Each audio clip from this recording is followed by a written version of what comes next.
আসসালামু আলাইকুম। ৩৭তম BCS preliminary পরীক্ষাতে মানসিক দক্ষতা থেকে আয়নায় প্রতিফলন সংক্রান্ত দুটি সমস্যা ছিল।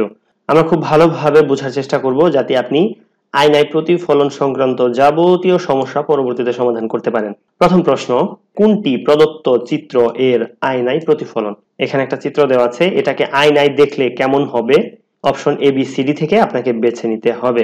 তো একটা বিষয় মনে রাখবেন, আয়নাতে চিত্রটা ডান বামে ঘুরে যায়, মানে ডান পাশটা বাম পাশে যাবে, বাম পাশটা ডান পাশে চলে যাবে, কখনোই উপর নিচ চেঞ্জ হবে না। শুরুর অপশনটা এ দেখুন কি হয়েছে, 6টা নিচে চলে গিয়েছে, তার মানে উপর নিচ ঘুরে গিয়েছে, এটা বাতিল। তাহলে সি, এটাও বাতিল, খোলা অংশটা ঘুরে গিয়েছে অন্য পাশে, উপর নিচ চেঞ্জ হয়নি, কাজেই বিটাই হচ্ছে রাইট অ্যান্সার। আর ডি যেটা আছে বাতিল। তা আশা করি বুঝতে পেরেছেন।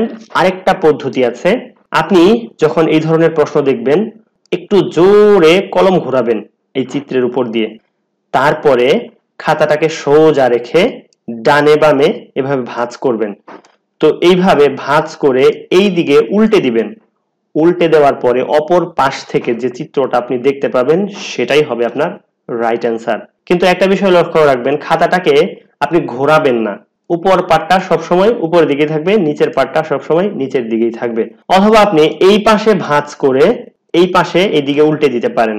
এটাকে যদি আমরা এইভাবে উল্টে দিই, খেয়াল করুন আমাদের এই যে বিতে যে অপশনটা আছে এইরকমই কিন্তু হয়েছে। এবার আমরা দ্বিতীয় প্রশ্নটা দেখি। আয়নায় প্রতিফলিত হলে নিচের কোন শব্দটির কোনো পরিবর্তন হবে না? পরীক্ষার হলে আপনাকে তো আয়না নিয়ে যেতে দেবে না, তো আয়না নিয়ে যেতে যদি দেয় তাহলে আয়নাতে ধরলেই বোঝা যাবে কোনটা রাইট অ্যান্সার। তো আমরা দেখি আমাদের আগের টেকনিক অনুযায়ী। অপশন এ, তো আমরা বলেছিলাম ডানে বামে ঘুরে যাবে, টিটা শুরুতে চলে আসবে, ওটা সবার শেষে চলে আসবে, পিটা কিউর মতো হয়ে যাবে, মানে পির মাথাটা ঘুরে যাবে, তাহলে এটাকে এইভাবে দিয়ে দিলাম।